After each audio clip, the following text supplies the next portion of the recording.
The moment I stepped out of my garage in Rose Hill Springs, I was hit by the sharp glare of a woman standing stiffly at the edge of my driveway. Her name was Marlene Whitaker. Early 50, blonde bob, HOA badge proudly pinned to her chest like it meant something. Her eyes weren't on me, though. They were locked on my midnight blue Tesla.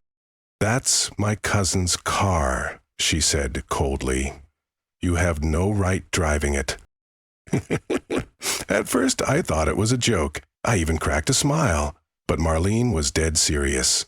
She had her phone out in a second, dialing both the HOA hotline and 911, shouting to anyone who could hear that I was a thief. Neighbors began peeking through curtains. Some stepped onto their porches, curious. Meanwhile, I stood there, holding my keys, wondering how my peaceful Tuesday morning had derailed so fast.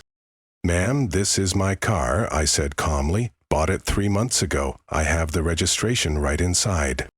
But she wasn't interested in facts. She was on the phone with emergency services, performing a full Broadway-level monologue. "Yes, officer, it's a Tesla Model 3. Yes, I'm certain it's been stolen.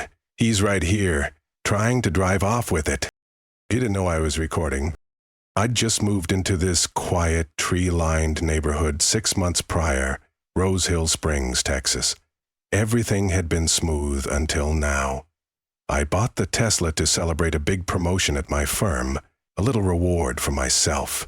It was a dream come true. But apparently my dream triggered Marlene's nightmare. From that day on, she zeroed in on me like a hawk spotting prey. She was the treasurer of the HOA board and wielded that role like a weapon. The week after my car arrived, she marched onto my driveway while I was washing it. "Excuse me," she said, clipboard in hand. "We need to verify this luxury vehicle is properly registered with the HOA. Section 12, paragraph 4. I blinked. I wasn't aware we had to register cars. "Luxury vehicles must be reviewed and approved," she insisted, handing me a form asking for not just vehicle details but my income, credit score, and purchase receipt. I filled out the car info but refused the personal questions. Days later, a $75.00 fine landed on my door for non-compliance. I appealed it and won. But Marlene wasn't done. She started taking pictures of my car. Notes appeared on my windshield. Complaints about parking, charging during peak hours, and supposed violations pulled from thin air. At one point, she claimed my Tesla matched the description of a stolen car from her cousin in Dallas. Other neighbors started whispering. A few stopped waving. I found out Marlene had been feeding them lies, suggesting I bought the car through shady means. One neighbor, Jeff, admitted she told him I'd forged documents. I decided to take the high road, installed cameras, kept to myself, but it only escalated. One afternoon, I came home from the store and caught her in my garage, hands cupped around her eyes, peering into my Tesla. "Oh, Marlene," I shouted, "you're trespassing." She didn't even flinch. "Just checking the VIN number. This matches my cousin's car." I called the police. What happened next? Let's just say the woman who claimed to own my car held fake keys, tried to break in, and screamed that I'd changed the locks. She didn't expect the footage I had, the documentation, or the 2 officers who didn't buy a word she said. Marlene Whitaker left my property that day in handcuffs. And that was just the beginning. Word about Marlene's arrest spread faster than wildfire in Rose Hill Springs. By sundown, the community forum app was lit up like Times Square. Some folks posted shocked emojis. Others shared their own run-ins with her. Petty fines, surveillance photos, warning letters for having garden gnomes too close to the sidewalk. But for the first time since I moved in, people actually knocked on my door. Not to complain, but to say, "Hey, we saw what happened. About time someone stood up to her." Hadn't realized how many people had been quietly bullied by Marlene over the years. Eleanor from across the street brought over lemon bars and confessed that Marlene once threatened to fine her for having her daughter's wheelchair ramp painted the wrong shade of beige.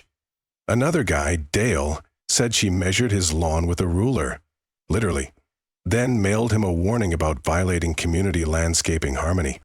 3 days later, the HOA sent out a stiffly worded letter.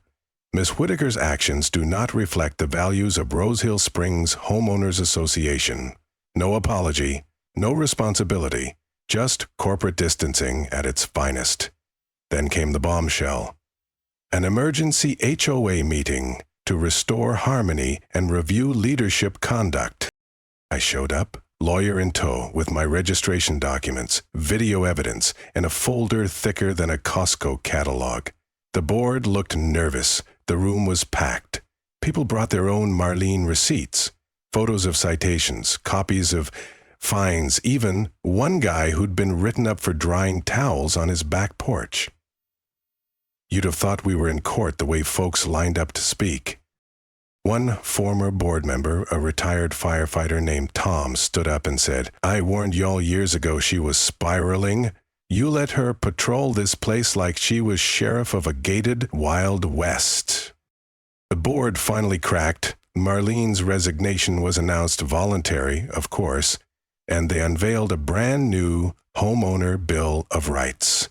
It was full of legal fluff, but buried in the fine print was a clause limiting board authority and banning any HOA member from stepping onto private property without written permission.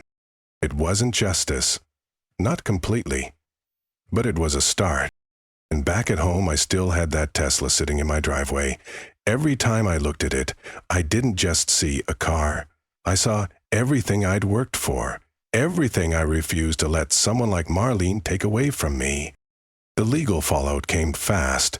Within days, I was contacted by the district attorney's office. They were pursuing charges, trespassing, attempted vehicle theft, and unlawful entry. When I handed over my security footage, the officer reviewing it let out a low whistle.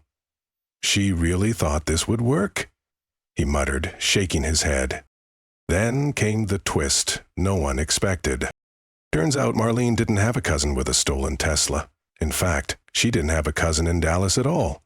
When investigators asked her to provide the name and contact details of the supposed relative, she couldn't even fake it. Her entire story unraveled like cheap yarn. During discovery, police found a notebook in her home, filled with obsessive notes about my routines, what time I left for work, when I charged the car, which windows had a clear line of sight to my garage. It was more than harassment. It was fixation. The court ordered a psychological evaluation. The results were sobering. Marlene wasn't insane, but she was consumed by pathological envy. The Tesla, they concluded, had become a symbol of everything she believed she'd lost: control, status, admiration.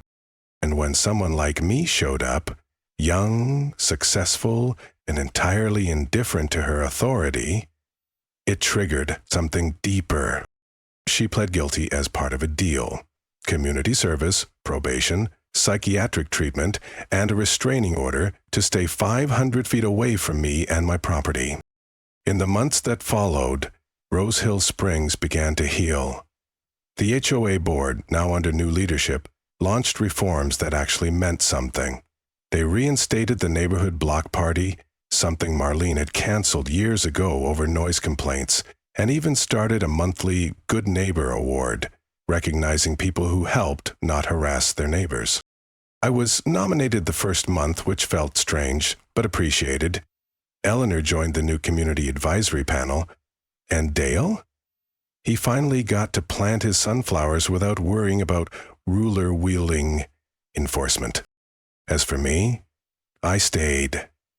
I thought about leaving, but in the end I refused to let fear or one woman's obsession push me out of the home I'd earned. The Tesla remained parked in my driveway, now watched with admiration instead of suspicion. It was more than a car. It was proof that standing your ground, calmly, smartly, with receipts, can still win in the end. And Marlene? Last I heard, she moved to a condo complex 2 towns over. No HOA, no power. Just a lonely woman with a very long list of regrets. Sometimes the people who scream the loudest about rules are the ones most afraid of losing control. This story isn't just about a car.